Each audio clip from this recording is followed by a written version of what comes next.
Team David और रजत पाटीदार की तूफानी पारी ने चेन्नई सुपर किंग्स को शांत कर दिया और आरसीबी ने लगातार दूसरी जीत दर्ज की। दोस्तों, अगर आपको भी आईपीएल देखना पसंद है तो वीडियो को लाइक और चैनल को सब्सक्राइब जरूर करें। आज का मुकाबला एम चिन्नास्वामी स्टेडियम बेंगलुरु में रॉयल चैलेंजर्स बेंगलुरु और चेन्नई सुपर किंग्स के बीच खेला गया। टॉस जीतकर सीएसके ने पहले गेंदबाजी का फैसला किया। आरसीबी की ओर से ओपनिंग बल्लेबाज पी सॉल और विराट कोहली मैदान पर उतरे। वहीं सीएसके की ओर से पहले ओवर की जिम्मेदारी खलील अहमद को सौंपी गई। खलील ने समझदारी से गेंदबाजी करते हुए पहले ओवर में सिर्फ 5 रन दिए। दूसरे और तीसरे ओवर में भी ज्यादा रन नहीं बने।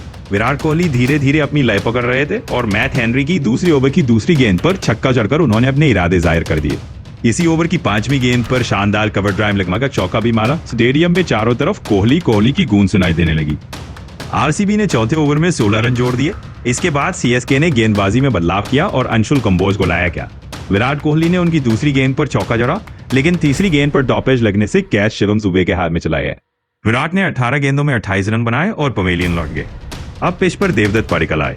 अंशुल कंबोज ने विकेट लेने के बाद ओवर की 5वीं गेंद पर पी सॉल्ट को चौका खाने पर मजबूर किया। सॉल्ट ने पावर प्ले की आखिरी गेंद पर खिलाड़ी अहमद को चौका जड़कर पावर प्ले का शानदार अंत किया। आरसीबी का स्कोर 6 ओवर में 51-0-1 रहा, जो काफी सम्मानजनक था।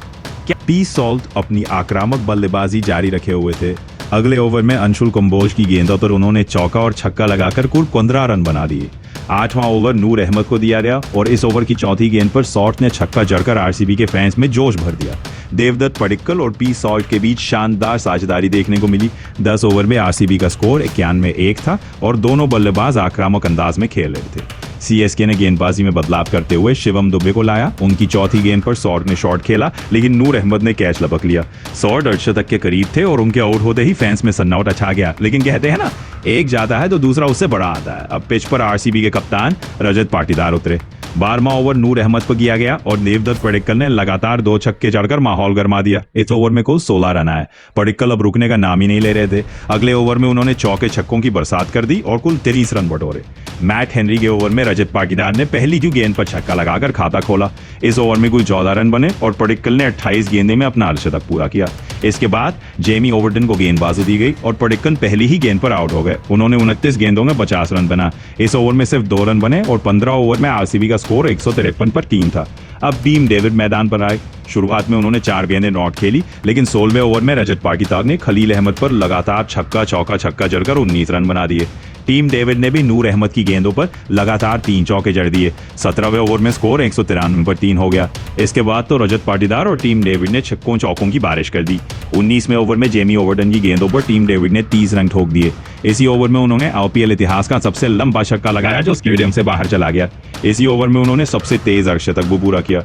आखिरी ओवर में आरसीबी ने 13 रन बनाए। टीम डेविड ने 25 गेंदों में 70 रन की तूफानी पारी खेली और रजत पाटीदार ने 19 गेंदों में 48 रन बनाए। 20 ओवर में आरसीबी ने 250 पर 3 का विशाल स्कोर खड़ा किया, जिसे पार करना लगभग नामुमकिन था। क्या आप चाहेंगे कि मैं इसी अंदाज में सीएसके की बल्लेबाजी का भी पूरा विवरण तैयार कर दूं, ताकि मैच की पूरी कहानी एक जगह मिल जाए? आरसीबी ने 250 रन का विशाल स्कोर खड़ा कर दिया था। अब चेन्नई सुपर किंग्स की बल्लेबाजी शुरू हुई। ओपनिंग करने आए ऋतुराज गायकवाड़ और डेवॉन कॉनवे। आरसीबी की ओर से पहली गेंद फेंकी गई मोहम्मद सिराज ने शानदार गेंदबाजी करते हुए पहले ही ओवर में सिर्फ 4 रन दिए। दूसरे ओवर में ऋतुराज ने चौका और छक्का लगाकर रन गति बढ़ाने की कोशिश की, लेकिन तीसरे ओवर में सिराज की गेंद पर कैच आउट हो गए। ऋतुराज ने 12 गेंदों में 18 रन बनाए। इसके बाद कॉनवे और शिवम दुबे ने मिलकर पारी संभालने की कोशिश की। पावर प्ले में सीएसके का स्कोर 45-1 रहा। 7वें ओवर में कॉनवे ने लगातार 2 चौके लगाए, लेकिन 8वें ओवर में नूर अहमद की गेंद पर क्लीन बोल्ड हो गए। कॉनवे ने 20 गेंदों में 22 रन बनाए। अब मैदान पर आया मैं धोनी। फैंस में जोश भर गया। धोनी ने आधे ही छक्का जड़ दिया, लेकिन दूसरी ओर शिवम दुबे को जेमी ओवरटन ने आउट कर दिया। दुबे ने 15 गेंदों में 19 रन बनाए। 10 ओवर में सीएसके का स्कोर 78 पर 3 था। अब जीत की उम्मीदें धोनी और रविंद्र जडेजा पर टिक गई थी। धोनी ने कुछ अच्छे शॉट लगाए, लेकिन 13वें ओवर में सिराज ने उन्हें कैच आउट करा दिया। धोनी ने 14 गेंदों में 20 रन बनाए। इसके बाद जडेजा ने कुछ समय तक टिक कर खेला और 25 गेंदों में 30 रन बनाए, लेकिन रन रेट लगातार बढ़ता जा रहा था। सीएसके के बल्लेबाज आरसीबी की गेंदबाजी के सामने टिक नहीं पाया। 20 ओवर में चेन्नई सुपर किंग्स का स्कोर 180 रहा। आरसीबी ने 70 रन के बड़े अंतर से यह मुकाबला जीत लिया। इस तरह टीम डेविड और रजत पाटीदार की तूफानी बल्लेबाजी ने मैच को पूरी तरह आरसीबी के पक्ष में कर दिया।